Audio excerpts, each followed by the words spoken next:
Se hablan de los cócteles, ¿no es cierto? De estas actividades que se hacían en el marco de la recaudación de fondos para aportes de campaña. Estamos hablando de Fuerza Popular, Keiko Fujimori y los demás implicados.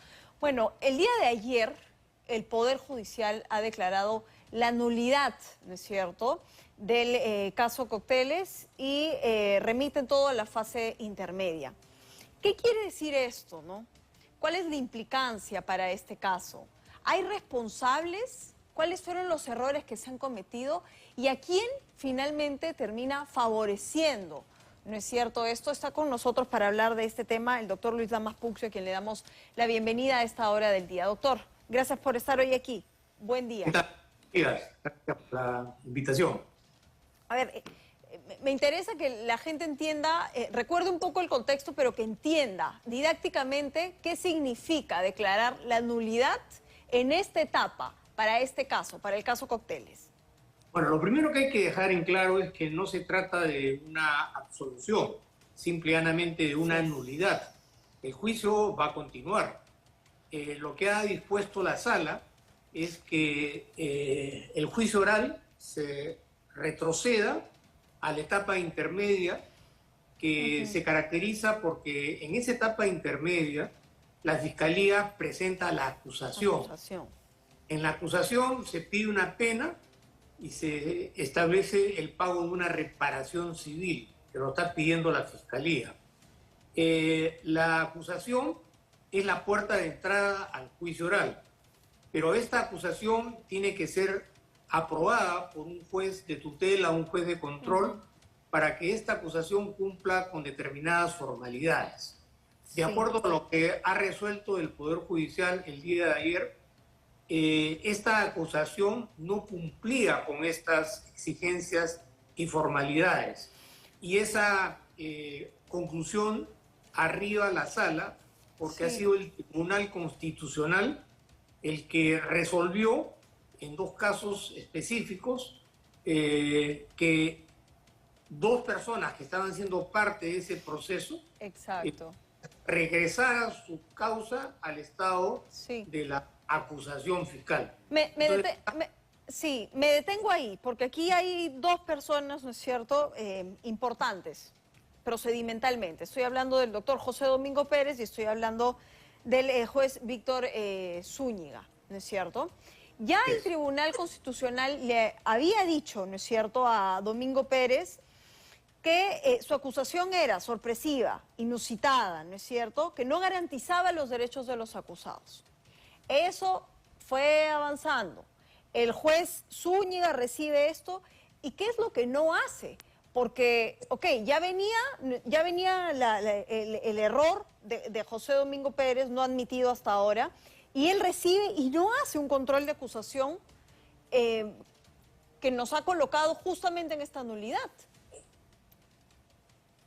Perdón, no te escucho muy bien. Claro, ¿qué no hace el juez Víctor Zúñiga? Como te manifestaba, Domingo Pérez presenta la acusación fiscal y el juez Zúñiga tenía que verificar si esa acusación fiscal cumplía con todas las exigencias de forma y de fondo.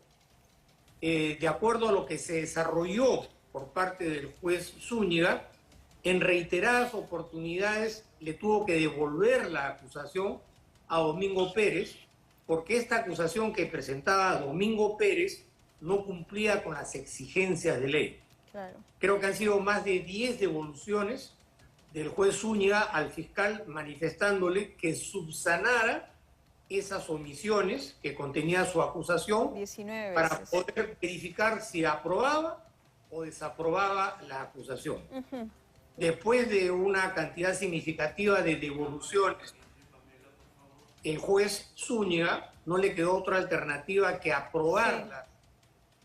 Al haber aprobado la acusación, esa acusación significó que iba a empezar el juicio oral. Pero de forma paralela, dos de los investigados habían presentado respectivos habeas corpus al Tribunal Constitucional manifestando que se estaba violando sus derechos de defensa. Entonces, el Tribunal Constitucional le dio la razón a esos dos investigados, el doctor Arsenio Leguardia y otra persona más de apellido Kimber, Sí. que efectivamente esa acusación fiscal estaba violando los derechos de esas dos personas que habían presentado los respectivos habeas corpus. Esta decisión del Tribunal Constitucional, cuando empezó el juicio oral, fue recalcada por la defensa de los investigados o de los acusados, manifestando que se estaba violando el debido proceso porque esa acusación contenía una serie de deficiencias y falencias. Sí. Lo que ha hecho ahora la sala que ve el juicio oral es acoger ese pedido sobre la base de lo que resolvió el Tribunal Constitucional. Exacto. Y ha ordenado la anulación del juicio para que esa etapa del juicio oral retroceda a la etapa de la acusación fiscal. Exacto. Y la Fiscalía tenga que presentar una segunda acusación fiscal cumpliendo con las exigencias que establece la ley para que esa segunda acusación fiscal sea evaluada. Bueno, el tema aquí es que el señor Domingo Pérez ayer ha dicho que va a presentar, bueno, puro lugar común, ¿no? Un recurso impugnatorio frente a lo que ha ocurrido. Y ya el viernes teníamos una resolución en el diario El Peruano y lo comentaba anoche Luciano López en 2025, que el juez había pedido ya su renuncia y no se la habían aceptado, ¿no es cierto?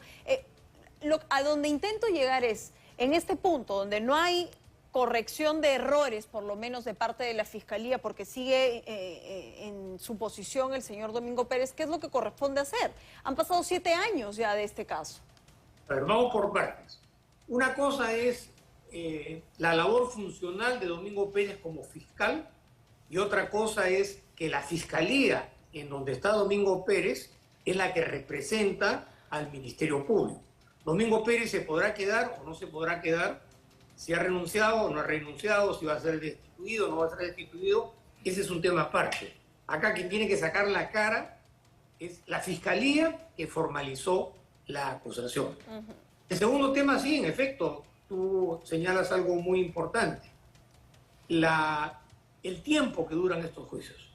Yo creo que acá ha habido una intencionalidad política para modificar todo el marco procesal penal para que los juicios por corrupción política demoren la mayor cantidad de años posibles.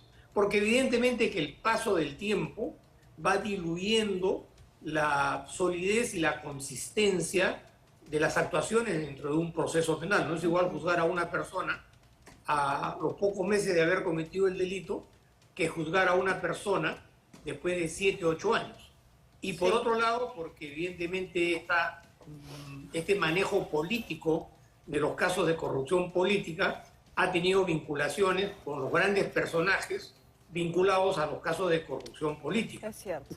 Al modificar el marco procesal penal, se le estaba oxigenando la situación jurídica a los investigados por corrupción en la expectativa que con el paso del tiempo las condiciones iban a ir cambiando. Y eso no es solamente para el caso de Fujimori, esto es para todos los juicios de corrupción política en la que están vinculados, involucrados, empresarios y personajes políticos. Pero en el caso específico de Keiko Fujimori, como te manifestaba, va a tener que formalizarse una segunda acusación y verificar y esperar si esa segunda acusación va a ser aprobada por un juez para que recién, si es que es aprobada, se pueda ingresar a un segundo juicio oral, porque el primero ha sido anulado. Bien, doctor Lamas, gracias por haber estado con nosotros esta mañana haciendo este análisis y corresponde ver, ¿no?, qué es lo que va a pasar. El tema aquí, y uno no puede deslindar, creo que es justamente eso, ¿no? Porque la crítica siempre está en que la politización de la justicia termina cometiendo errores que se traducen en pérdida de tiempo y sobre todo pérdida de recursos. Gracias.